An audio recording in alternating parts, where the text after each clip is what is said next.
Bien, sigo conversando con el diputado Rafael Guzmán, abogado, diputado, como ya lo decía, a la Asamblea Nacional por Miranda, también presidente de la Comisión de Finanzas del Parlamento.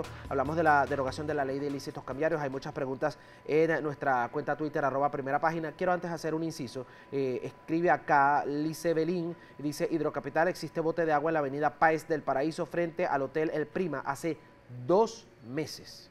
2. Lo mismo sucede en la avenida principal de la Castellana, lo he podido ver. Mientras hay zonas que no tienen agua, incluido el municipio de Chacao, y fíjense acá, hace 2 meses no hay agua en el Paraíso, mientras en Caricuao, mientras hay un bote de agua acá, quiero decir, en el Paraíso, en Caricuao, como escribió el otro usuario, no hay agua, para que Hidrocapital esté atento. Seguimos conversando con el diputado. Diputado, quería, antes de pasar al tema del decreto de emergencia económica establecido por el presidente de la República, tenía también una pregunta que me queda con la duda. Se habla de que las personas que cometieron ilícitos, una vez aprobada esta derogación, quedarían exentas de ello. Pero también, por otra parte, leía que tenían que cumplir con la ley, aunque esa ley de ilícitos cambiarios fuera derogada. ¿Cómo se entiende eso? ¿Cómo se explica? Porque decían que esos delitos bajo la ley ya deberían de ser anulados. Bueno, las leyes no tienen efecto retroactivo. Ok. Empiezan entran en vigencia, no tienen efectos hacia atrás. Eso es lo que se dice efectos retroactivos.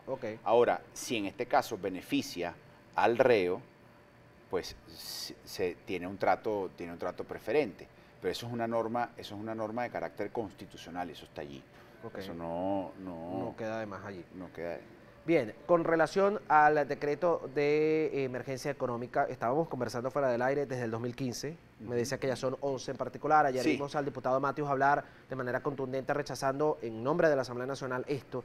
Quisiera que me adelantara y me explicara un poco más para que la gente también entienda lo que se hizo ayer. Fíjate, ayer estamos hablando de un decreto de emergencia económica que el gobierno recurrentemente ha pretendido gobernar mediante la emergencia económica, ¿no? Tratando eso, la razón de ser de esos decretos de emergencia es saltarse los mecanismos de control que están establecidos en las leyes y en la propia Constitución y tratar de invisibilizar a la Asamblea Nacional.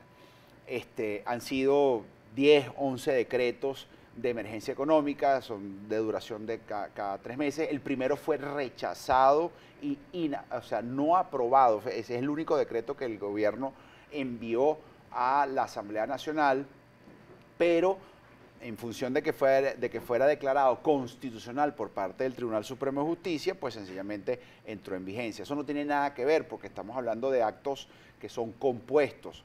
Primero está la potestad que tiene el Ejecutivo de dictar este decreto, pero necesitas la aprobación. Entonces eso es lo que se llaman actos administrativos compuestos, que necesitan 2 voluntades, en este caso la del Ejecutivo y la del Legislativo.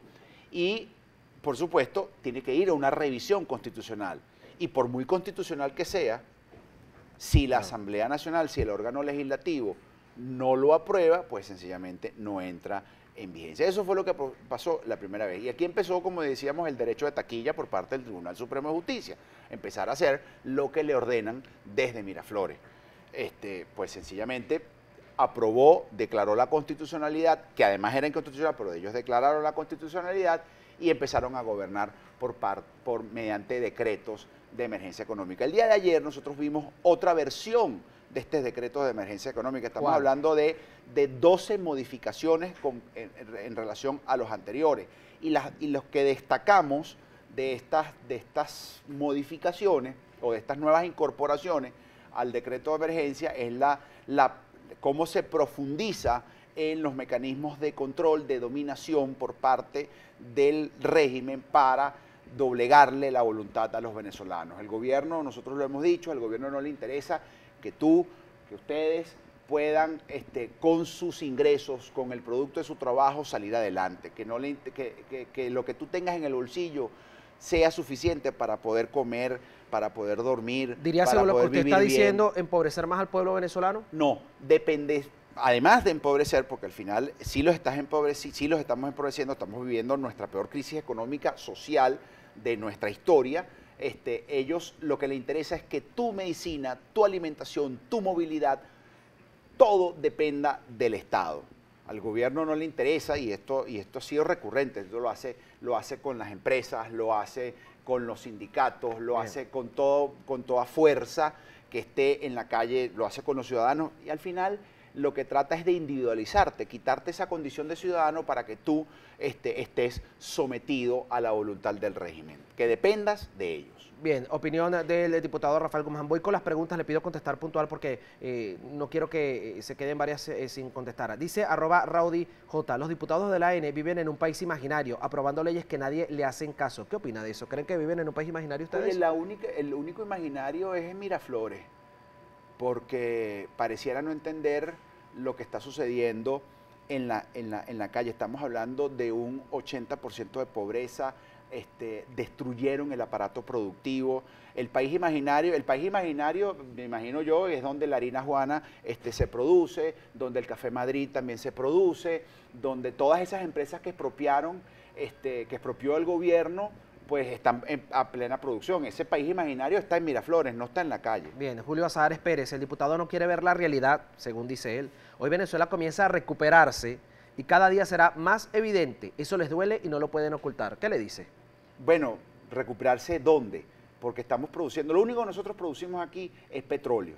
Antes producíamos el 80% de lo que nos comíamos, hoy importamos el 80% de lo que nos comemos.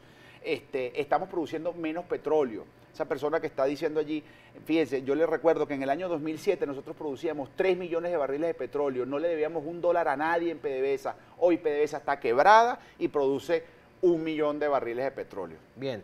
Ramón, el líder, dice, es verdad, ustedes en la Asamblea Nacional han aprobado leyes que son de gran beneficio para salir de la crisis, pero debido a su supuesto desacato no son puestas en prácticas o son declaradas inconstitucionales por el TSJ. ¿Qué dice? Bueno, es precisamente el desconocimiento por parte del gobierno de la voluntad de los venezolanos, de la decisión que se tomó en el año 2015 de cambio, de que queremos que las cosas cambien, de que queremos salir entre todos de esta crisis. La Asamblea Nacional es el único ente legítimo. Son más de 14 millones de personas que votaron por esa institución y están allí del gobierno y de los que adversamos al gobierno. Pues lamentablemente estas personas que del gobierno se retiraron precisamente por ese supuesto desacato, pero nosotros estamos allí para legislar, para controlar y para debatir y para honrar los 14 millones de votos que nos llevaron a este espacio. Cierro con esto y lo lamento mucho porque hay muy buenas preguntas de parte de los televidentes. Dice Vicente, ¿cómo van a ser exigible esta nueva ley? ¿Cuál es el plan para lograr ese objetivo? Porque sin esa cualidad, esa ley es letra muerta. Nosotros hemos dicho que nosotros estamos haciendo un banco de leyes, ¿ok? Está la ley del Banco Central, está la ley de administración financiera del sector público, entre otras, ley de seguros, ley de bancos. Estoy hablando por el caso económico en la comisión a la cual pertenezco. Es un banco de leyes que están allí para que cuando se dé el cambio, cuando se reconozca la autonomía de los poderes, cuando se dé el cambio político, poder dar los cambios económicos que nosotros tanto necesitamos para poder salir de esta crisis. Diputado, ¿cuál es su cuenta de Twitter o redes sociales en general que quiera dar para que la gente lo pueda contactar, pueda saber lo que usted informa también y estar atentos a lo que se produce en la Asamblea Nacional? Rafael D. Guzmán R. Ahí está, Rafael D. Guzmán R. Gracias por estar con nosotros.